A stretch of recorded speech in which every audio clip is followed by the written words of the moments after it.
Assalamualaikum warahmatullahi wabarakatuh. Alhamdulillahilladzi arsala rasulahu bil huda wa dinil haqqi liyudhhirahu 'alad din kullih. Wa kafa billahi shahida wa asyhadu an la ilaha illallah wahdahu la syarika lah wa asyhadu anna Muhammadan 'abduhu wa rasuluhu la nabiyya ba'dah. Allahumma salli wa sallim wa barik ala Muhammadin wa ala alihi wa ashabihi ajma'in. Jamaah sekalian yang dirahmati dicintai Allah Subhanahu wa taala, kita bersyukur di siang hari ini alhamdulillah Allah perkenankan kita berada pada majlis ini sehingga kita masuk kepada hadis yang ke-21. Semoga Allah Subhanahu wa taala karuniakan kepada kita isi hadis yang ke-21 ini sampai akhir hayat kita. Salawat dan salam untuk Nabi Allah Muhammad sallallahu alaihi wasallam. Allahumma salli wa sallim wa barik ala Muhammad wa ala ali Muhammad. Hadis ke-21 al-hadis al-hadi wal 20 al-istiqamah wal iman. Adapun hadis yang ke-21 dalam kitab hadis Arba'in An-Nawawiyah ini bertemakan tentang keistiqomahan dan iman. Ada dua hal, yaitu yang pertama keistiqamahan dan yang kedua adalah keimanan. Bismillahirrahmanirrahim. An Abi Amr wa qila Abu Amrah Sufyan bin Abdullah As-Thaqafi radhiyallahu anhu qala qultu ya Rasulullah qul li fil Islam qawlan la as'alu anhu ahadan ghayrak qala qul amantu billahi thumma istaqim. Rawahu Muslim. Jemaah sekalian rahmati Allah, pada hadis ini kita mendapati sebuah kemujizatan yang dimiliki oleh Nabi Muhammad SAW, yaitu jawami'ul kalim, yang mana Rasulullah SAW dengan hanya mengungkapkan dua kata, yaitu iman dan yang kedua istaqim, dan itu sudah menjawab kebutuhan orang yang bertanya, padahal pertanyaannya adalah pertanyaan yang sangat berat. Sebab apa? Sahabat Rasulullah SAW ini mengatakan, ya Rasulullah, wahai Rasulullah, qul li fil Islam qawlan, katakan kepadaku ya Rasulullah sebuah perkataan, la as'alu anhu ahadan ghairak, yang mana aku tidak akan menanyakan lagi seseorang pun selainmu. Artinya dia mencukupkan jawaban Nabi SAW untuk menjadi pemenuhan apa yang menjadi pertanyaannya. Jadi pertanyaannya kelas berat dan jawaban Nabi tidak kalah ya. Jawaban Nabi justru menjawab secara komprehensif tapi singkat. Menjawabnya itu pendek. Bahkan kata Nabi SAW, qul, wahai sahabatku, katakanlah amantu billah, katakanlah iman, aku beriman kepada Allah Subhanahu wa taala. Tsumma istaqim, kemudian istiqomahlah. Nah, kalimat tsumma istaqim inilah nanti yang menjadi pembicaraan yang lumayan panjang. Jamaah sekalian dirahmati Allah Subhanahu wa taala, yang pertama bahwa tadi ini menunjukkan mukjizat Nabi jawami'ul kalim. Nabi sallallahu alaihi wasallam itu salah satu mukjizatnya, apa yang keluar dari lisan beliau itu berupa kalimat-kalimat yang kalau padat itu tidak meninggalkan ruang kosong. Kalau detail, pendetailannya juga sangat rinci dan sangat komplit ya, sangat komplit. Kalau kita lihat misalnya di doa minta ampunnya Nabi itu banyak sekali. Kalau kita palingan seandainya disuruh rangkai doa minta ampun, kira-kira apa Pak? Doanya Pak? Ya Allah ampunilah saya.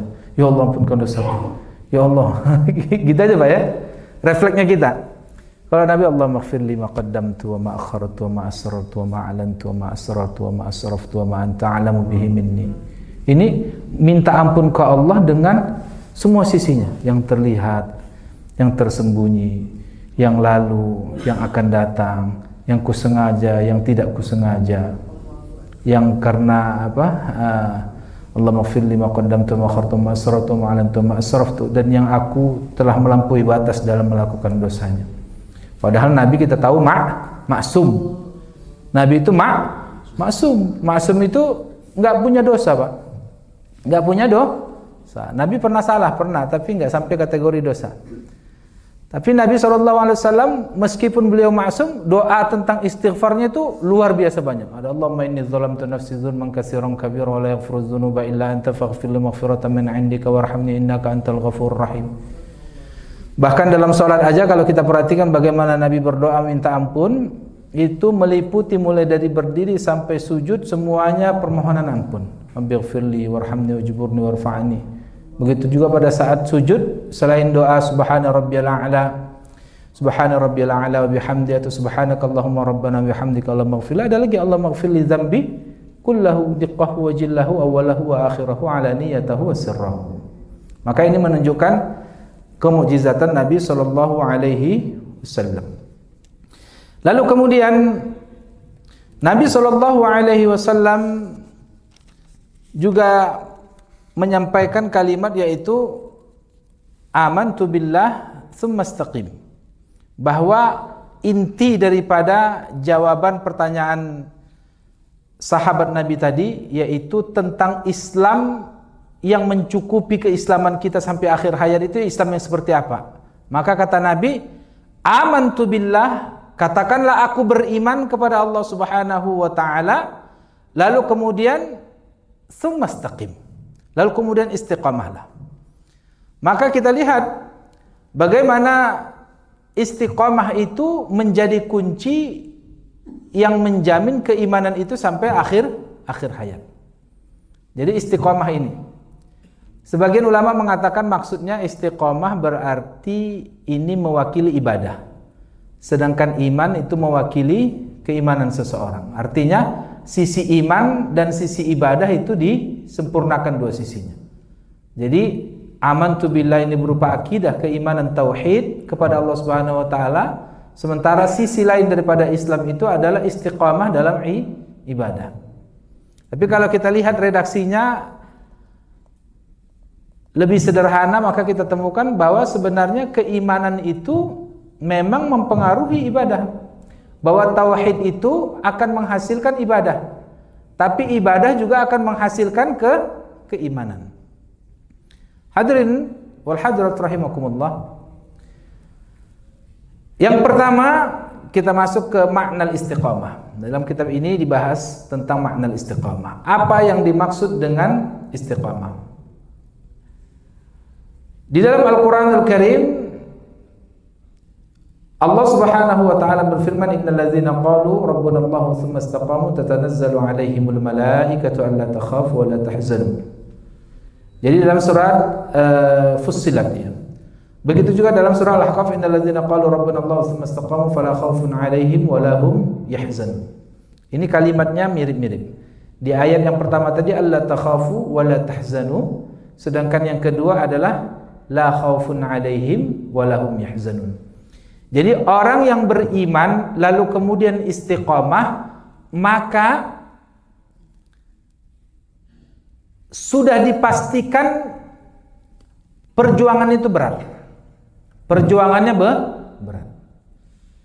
Kira-kira Pak Haji, kita istiqamah dalam waktu sebulan aja bisa nggak ya? Keimanannya, ibadahnya istiqamah di semua sektornya. Istiqamah jadi suami yang baik gitu. Istiqomah jadi sahabat yang baik, istiqomah jadi pembeli yang baik, istiqomah jadi penjual yang baik, istiqomah jadi jadi hamba yang baik, istiqomah, semuanya istiqomah. Itu sangat berat. Maka kalau kita lihat makna di ayat ini, lihat bagaimana Allah Subhanahu wa taala menguatkan orang yang istiqomah. Innal ladzina qalu rabbunallah tsumma istaqamu tatanazzalu alaihimul malaikah.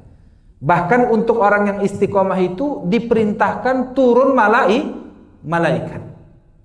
Apa tugasnya? Alla takhafu wa la tahzanu. Jangan kalian takut dan jangan kalian sedih.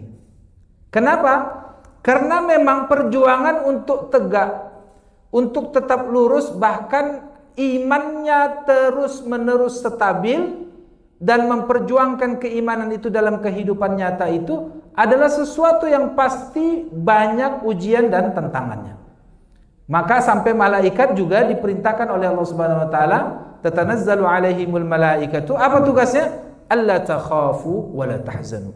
Walaupun secara sempit makna hadis ini nanti untuk orang-orang yang beriman nanti ketika di akhir kehidupannya.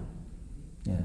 Tapi secara umum bahwa orang yang istiqomah itu mendapat keutamaan atau penjagaan Allah Subhanahu wa taala, bahkan sampai malaikat akan mendampingi episode demi episode kehidupannya. Sebab apa? Dia butuh support. Dia butuh support untuk apa? Alla takhafu wa la tahzanu. Jangan takut, jangan sedih. Kenapa? Karena pasti ada banyak yang dia kehilangan. Banyak yang dia akan kehilangan, dan bahkan banyak tantangan dan kekhawatiran, ketakutan tentang konsekuensi apa yang dia ambil. Kira-kira benar nggak Pak? Bahwa orang istiqomah tantangannya berat. Berat nggak Pak? Berat sekali. Ya. Innal ladzina qalu rabbuna Allahu tsumma istaqamu fala khaufun 'alaihim wa lahum yahzanun. Bapak Ibu sekalian yang dirahmati Allah Subhanahu wa taala, innal ladzina qalu rabbuna Allahu tsumma istaqamu faqala istaqamu 'ala ta'atihi lam yarau. Ini perkataan Umar Ibn Khattab ya. Jadi kalau Ibn Khattab memaknai istiqamah adalah istaqamu ala ta'atihi. Yang dimaksud dengan keistiqamahan di ayat innal ladzina qalu rabbuna Allahu tsumma istaqamu adalah istiqamah menetapi ketaatan kepada Allah Subhanahu wa taala. Jadi tetap taat kepada Allah Subhanahu wa taala itulah yang dimaksud dengan istiqamah. Namun pertanyaannya bahwa apakah mungkin seseorang itu ketaatannya selalu full terus menerus? Nah, itu enggak mungkin, mustahil. Mustahil. Bagi seorang manusia, bukan nabi, bukan rasul ya, tapi kalau rasul dimungkinkan. Bahkan rasul juga punya punya derajatnya itu juga beragam Pak. Makanya ada ulul azmi minar rusul. Itu artinya memang istiqomah hatinya itu udah di atas rata-rata nabi yang lain. Istiqomah hati maksudnya apa? Kesabaran. Jadi hatinya, kesabarannya melewati semua ujian yang diberikan Allah Subhanahu wa taala itu sudah melewati rata-rata nabi yang lain. Maka ulul azmi minar rusul, yaitu pemilik azam daripada para nabi. Artinya azamnya sudah di atas rata-rata. Ujiannya sangat berat. Kalau kita lihat Nabi SAW ujiannya gimana Pak? Belum jadi nabi udah diuji Pak ya? Lahirnya sebagai yatim, baru beberapa tahun jadi yatim, udah jadi yatim piatu. Ini bahasa Indonesia Pak ya. Kalau bahasa Arabnya yatim ya yatim aja. Tapi kalau ini artinya ayahnya meninggal beberapa tahun, baru ketemu ibunya, belum lagi sempat mungkin kenal ya, sudah meninggal ibunya. Digantikan sama kakeknya juga ikut meninggal. Ganti pamannya juga meninggal. Jadi hampir keseluruhan orang-orang terdekat Nabi SAW itu meninggal dunia. Begitu juga pada saat beliau memiliki anak laki-laki. Anak laki-lakinya ada Abdullah, ada Ibrahim, ada Qasim. Tiga-tiganya meninggal dunia. Saya punya anak laki-laki 2 Pak. Anaknya sakit, kalau udah mau operasi, pernah anak saya operasi, itu udah khawatir mau, kalau sampai dipanggil Allah Subhanahu wa taala kayaknya berat gitu ya Pak ya. Nabi anaknya 3, tiga-tiga meninggal di saat kapan? Masih kecil. Bahkan anak perempuan beliau juga hampir semuanya juga meninggal sebelum beliau meninggal dunia. Hampir semuanya. Ya, jadi Fatimah itu pun menyusul enggak cuma selang berapa? Kalau nggak salah saya 1 tahun 8 bulan, yang jelas nggak lama, 18 bulan itu. Jadi Fatimah juga menyusul Nabi itu dalam waktu yang tidak lama. Begitu juga kalau kita lihat, intinya orang-orang terdekat Nabi SAW itu luar biasa. Makanya Nabi SAW ketika Hamzah Ibn Abdul Muttalib itu meninggal juga beliau sangat sedih luar biasa. Maka ketika Ali bin Abi Thalib itu hendak bertarung 1 lawan 1 lawan penjahat kafir Quraisy yang sangat kuat, itu Nabi Muhammad SAW itu, ini orang dekat saya mau hilang lagi. Khawatir, ya Allah, ini apa, ya baratnya keluargaku atau pengisi hati Nabi lah, salah satunya itu Ali bin Abi Thalib. Karena walaupun sepupu, tapi Ali bin Abi Thalib itu bisa dibilang udah kayak apa? Kayak anak angkat lah mungkin. Sudah diurus oleh Nabi sejak masih kecil. Jadi kita lihat dari sisi orang-orang terdekat itu diambil Allah Subhanahu wa taala ujiannya. Begitu juga ujian Nabi sallallahu alaihi wasallam dalam menghadapi 13 tahun, Pak, di Mekah itu. Itu berat. 13 tahun itu berat. Karena 13 tahun ini dengan konteks kufu aidiakum wa aqimus salawatuz zakat. Tangannya enggak boleh ngebalas, Pak. Kufu aidiakum wa aqimus salawatuz zakat. Kalau dipukul orang enggak balas mukul. Kalau dibunuh, sabar aja. Gimana tuh, Pak? Kufu aidiakum, disuruh tahan. Tangannya enggak boleh ngebalas. Wa aqimus shalah, udah fokus aja salat, fokus melakukan wa aqimus shalah wa atuz zakah. Nah, itu bayangkan, Pak. 13 tahun dianiaya, dizolimi, bahkan dibunuh. Balasannya apa? Suruh sabar, diam. Itu gimana butuh kesabaran itu. Padahal mampu nggak menggerakkan malaikat-malaikat buat ngebalas? Mampu. Berdoa untuk membalas apa yang dilakukan oleh kaum kafir Quraisy, mampu. Inilah istiqamatul qalb. Istiqamahnya Nabi dalam hal hati itu pasti sudah teruji. Maka kalau kita melihat misalnya kata-kata Allah Subhanahu wa taala dalam Al-Qur'an ketika membalas puasa, maka ana ajzibih. Aku balas puasa itu dengan caraku. Begitu juga ketika Allah Subhanahu wa taala menjanjikan balasan kesabaran, ini dalam arti istiqamah hati, Pak, ya. Kesabaran itu Allah Subhanahu wa taala membalasnya bi ghairi hisab. Jadi orang yang sabar itu balasannya itu bi ghairi hisab, enggak pakai bisa diukur, enggak pakai bisa 1 kali lipat, jadi 10 kali lipat, jadi 700 kali lipat. Enggak bisa, enggak cukup. Jadi balasannya itu bi ghairi hisab. Sudah unlimited. Unlimited. Saking pahala daripada istiqamah hati itu pasti sesuatu yang sangat besar. Begitu juga syukur, Pak. Begitu juga syukur. Tapi kalau syukur itu kan apa ya? Pertama terkait dengan kemampuan persepsi kita, ya. Karena orang kan baru senang itu kan pas persepsinya dia benar, kan? Dia dikasih mobil aja belum tentu senang, kan? Karena mobilnya mereknya turun. Padahal sebenarnya apapun yang dikasih Allah, sebenarnya itu adalah karunia, harusnya membahagiakan hati. Tapi persepsinya, kalau dia keliru menggunakan persepsi untuk mempotret satu nikmat, maka bisa jadi yang ada keluh kesah, Pak. Coba, hal ata 'alal insani hinun minad dahri lam yakun syai'an madhkura. Seandainya ini titik poin cara kita melihat tentang nikmat Allah. Dulu ada satu masa di mana kita enggak disebut, Pak. Kita bukan apa-apa. Kita syai'an madhkura, enggak disebut. Enggak bisa disebut apa-apa kita, Pak. Enggak ada Pak Haji, enggak ada saya, enggak ada Ustaz Ali, enggak ada semua, enggak ada. Jadi kita itu bukan apa-apa, bukan Pak, bukan bos, bukan Ustadz, bukan Pak Direktur, bukan ayah, bukan siapa-siapa.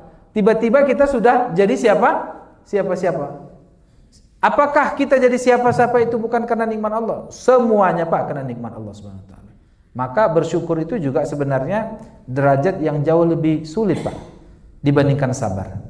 Sabar itu sebenarnya tema yang pasti harusnya lebih mungkin untuk diraih kebanyakan manusia. Benar gak, Pak? Karena sabar kan pilihannya sedikit, Pak, kan ya?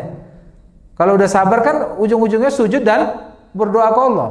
Kalau lagi syukur, lagi banyak duit, lagi lancar semuanya, lagi mudah semuanya, lagi semua perintahnya didengar orang, lagi semua agendanya lancar tanpa ada hambatan.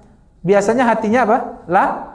Kata Nabi juga gitu. Yang aku takutkan kalian bukannya kesulitan, bukan kefakiran. Yang aku takutkan pada kalian siapa? Berlimpahnya kemudahan daripada dunia. Itu yang dikhawatirkan Nabi. Kenapa? Itu jauh lebih sulit melewati fase di mana kita bergelimang dunia dibandingkan pada saat kita tertekan dan terhimpit.